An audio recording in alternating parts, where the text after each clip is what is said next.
Hi, this is Kate Stillman, and welcome to the Yoga Healer podcast.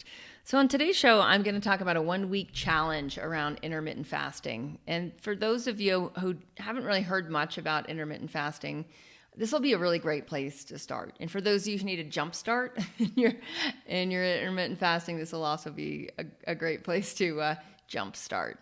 So most people pay more attention to what they're eating than when they're eating. And yet the funny thing is, the more you pay attention to longer fasting times, the healthier your body is. So it's not that nutrients don't matter. It's just that when you fast for longer between meals, when you have a longer fasting time, your body is able to work at greater levels of efficiency, which give rise to autophagy, which is your cell's ability to digest the stuff within it that it doesn't want, and also your body's ability to digest cells that should just be retired rather than perpetuated. So there's a reason that autophagy is linked to one of the best anti-cancer preventative measures, and also ways of, like, if you have cancer cells in your body, of helping your body to actually naturally digest those cancer cells. So there's a lot of reasons to intermittent fast, from wanting to be at your ideal body weight, to having ideal energy levels, to having deeper sleep. Basically, any measure that we have for feeling great is aided by simply having longer fasting times. So where to start, right? And that's really what today's podcast is about, is how to start with a 1-week challenge. I also have an ebook, and it's $5.70. We've had great reviews on this, and this is more on how to intermittent fast for your body type, for your metabolic type, whether you're a Vata or Pitta or Kapha. And you can get that at yogahealer.com/intermittent-fasting-guide. That's yogahealer.com/intermittent-fasting-guide. All right, so here's the story. From what I have noticed over the years of intermittent fasting is it's easy to start, and it's also can be easy to stop. But what we want to do is have this as a long-term habit, a lifelong habit. What I have found in really looking at, social justice and health issues and habits, like, how do we, regardless of how much money we're making, do the things that are the best for our bodies over time? And I find that intermittent fasting is the habit, because it doesn't matter when you're working or not working. It's not reliant on, like, where bedtime is, like having, being able to go to sleep after the sunset. Not everyone can do that. There's a lot of people that work nights. Not everybody can manage the habit of, like, having a meditation practice, right? Like, it's not necessarily the easiest habit to start. Whereas simply just tuning in to allowing your body to experience energy efficiency. You'll have more energy, you'll have more stamina, you'll be at your ideal body weight simply through fasting, through allowing. It's what you're not doing, right? Rather than trying to do something, you're just letting yourself not do something, just not eat, as Dr. Jason Fung talks about on his YouTube shows on intermittent fasting. Intermittent fasting is not doing something rather than trying to do something. And that's super helpful. There's also a transition period. That's where a challenge week's really helpful, is you'll go through that transition period a lot faster than if you just try to sporadically integrate intermittent fasting. So how long to fast for? I mean, it's good to start where you're at, and I'll get more of that into this recorded. I did a pre-recorded lesson that's included in the intermittent fasting course, where if you buy the intermittent fasting ebook, you'll get an offer to join into the course. So what I find is, if you just look back on, like, how long is it between when you finish eating at night and when you start eating again, or putting any kind of calories in your body, including, like, milk in your coffee. If it's just black coffee, there's no calories. Just straight black tea, no calories. Green tea, no calories. But if you add milk or soy milk or goat milk or whatever, now you have calories. So when do you go in a non-calorie phase? That's fasting. Ideally, it's just water. So just count those hours between when's the last time you ate, on average in the past week, and when's the first time you ate, and that's your fasting time. So for some of you, it'll be 13 hours. For some, it'll be 14. For some, 16. For some, 10. So just noticing that and then adjusting. So for some people, going to a 14 hours fast, 10 hours of an eating window or feast, that's your big start. If you're currently at 10 hours of fasting and you're going to 14, that's great. And sometimes it's just being aware of the habit. For those who are already at 14, experimenting with days that are 16, a 16-8, so 16 hours fast, 8-hour feed time. Most of the days in your challenge week, that can be great. Going to an occasional like 18-6 or a 24. A 24 might like 20 hours fast, 4 hours feed time, where you just have like a little light meal and then one main meal. And that having a 24 in there every now and then, again, 20 hours fast, 4-hour feed window, that's what starts to stimulate autophagy. Now, those of you who get cravings between meals and get hangry, in about a 1-week challenge, those, for most healthy enough people, those will start to go away. And you'll just notice that you actually love the feeling of being in fasting metabolism. When you're in fasting metabolism, you're in rest and digest mode. It's the opposite of fight or flight. And you'll notice that you just feel more calm, more easeful, that your thinking is more focused. That's the reason a lot of people start intermittent fasting, is they want increased focus or mental agility. You might notice that you're more emotionally stable because you're not bouncing your blood sugar up and down all day long. Soon what you'll notice is that you start to access deeper fat stores. So if you have cellulite or you have extra mounds of tissue in your body, or when you squeeze the fat around your belly and you try to just grab all your fat, you'll notice it's like, if you notice it's more than an inch thick, those longer fasting times, you're going to start to access those cells. They'll start to flip over, and that feels good. You might start to notice that you have increased joint mobility as those fat stores get accessed. The fat's a lubricant, and when it's in circulation in the body, you get to experience lubricated joints. So regardless of what age you're at, it's a great idea to start to just pay attention to fasting times and feeding times. I've always tried to keep my kid at least a 13 to 14 hour fasting window. And she has great, strong digestion. She's very healthy. She doesn't crave crap. And this is a big, big shift for a lot of people who are currently fighting food cravings. When you increase your fasting time, you start to crave nutrient density, meaning a density of nutrients in the foods that you're eating. You start to crave foods that your body needs, which is so nice. Rather than trying to do mind over matter with it, just increase your fasting time. All right, so that's my little intro. Listen to the rest of the show. And if you want the ebook, go to yogahealer.com/intermittent-fasting-guide. And again, it's $5.70. It's super affordable. And with that, you actually get a few bonus things.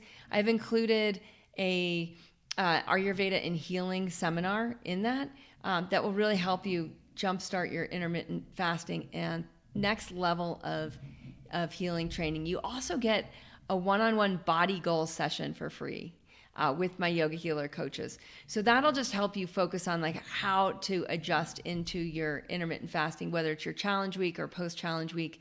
So I highly recommend getting this really, really great deal with the ebook. All right, stay tuned for your challenge week podcast.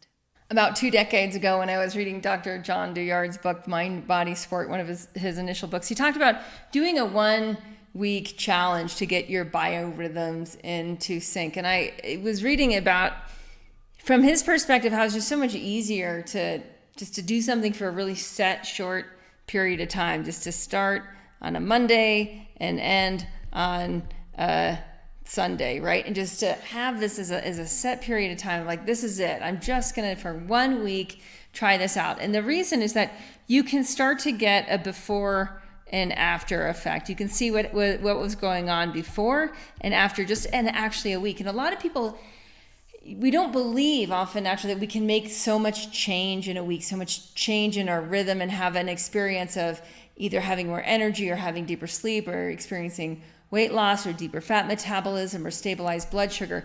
But time and again, since then, I've applied this 1 week challenge to so many people over time.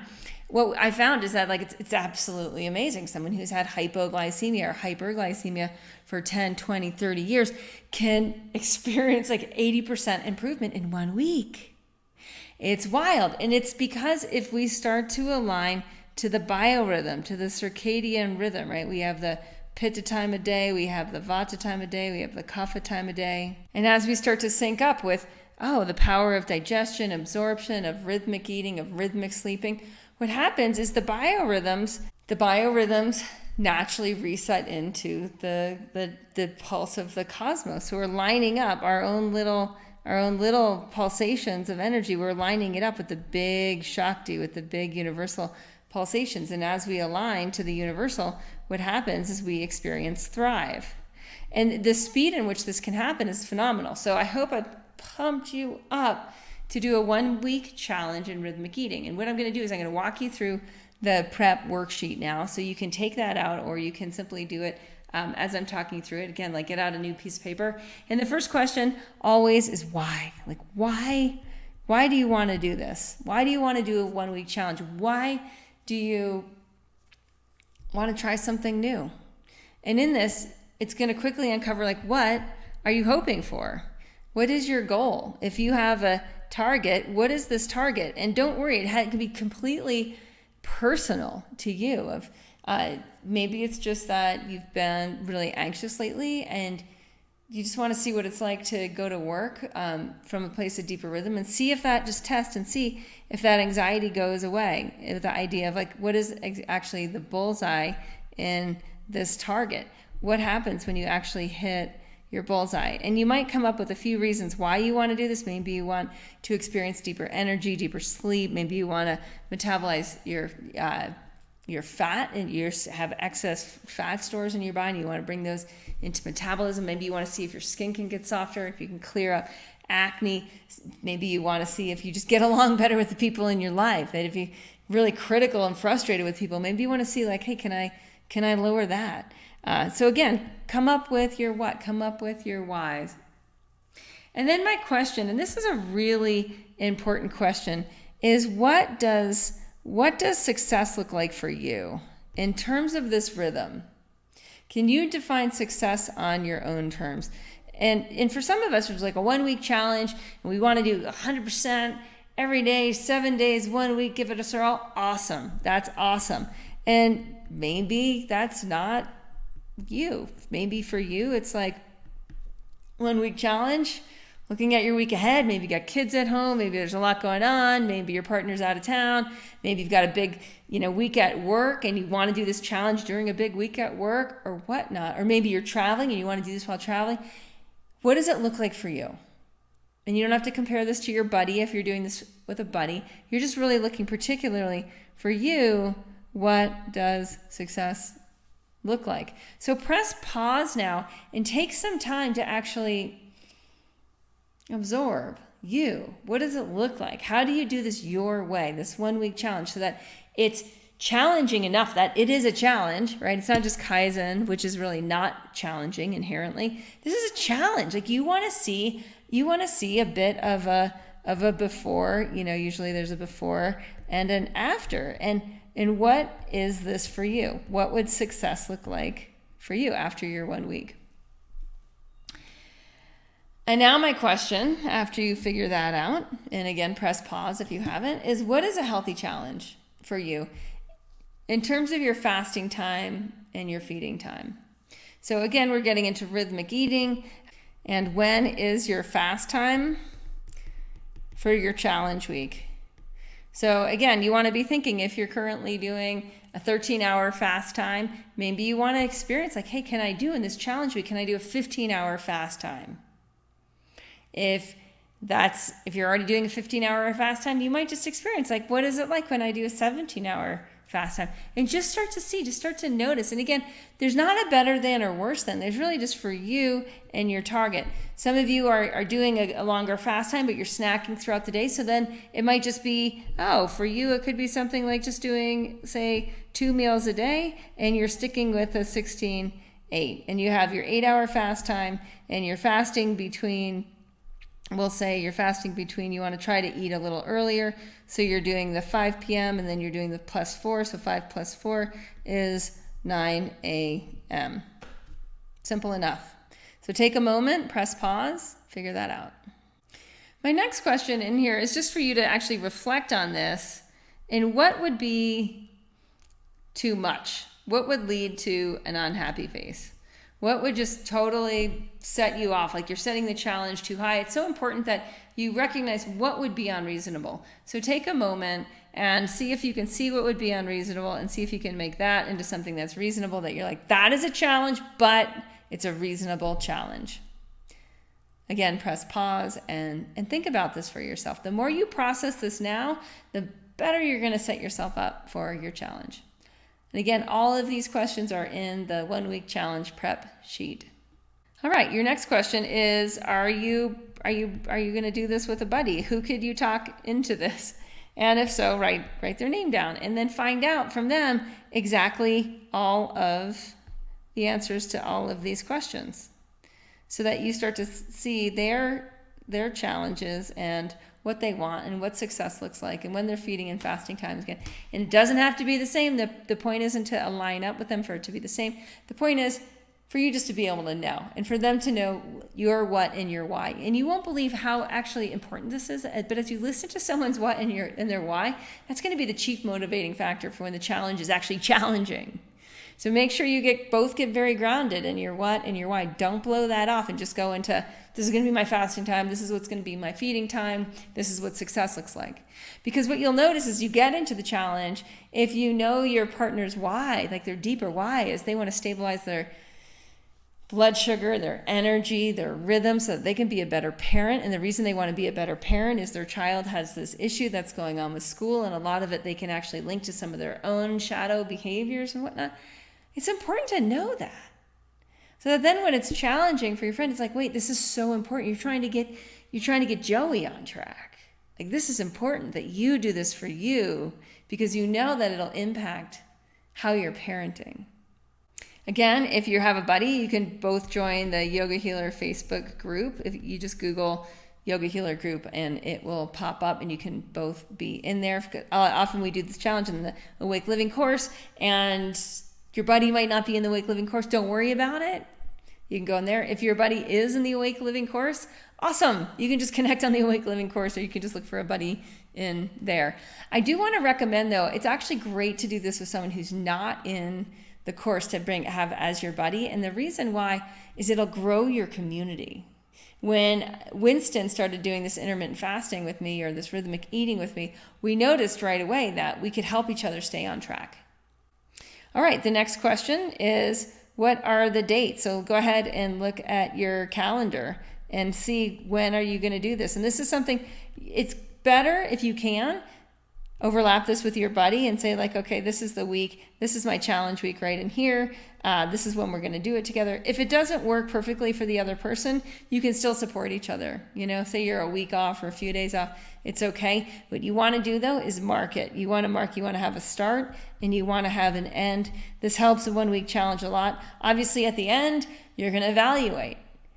There's a reflect sheet on your 1 week challenge. So after you do the challenge, you're going to reflect, and the reflect worksheet is going to actually help you align what happens next to your rhythm. So if the end isn't really an end, it's more of a next beginning.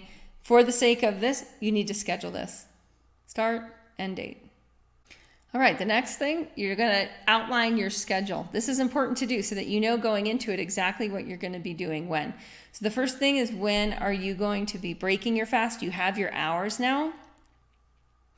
After that, when is your next meal? And when is your next meal? Now, some of you will only do 2 meals. Some of you will only do 2. Some of you will do 3. And lastly, what is your sleeping schedule? So when is going to be lights out? And when are you going to wake?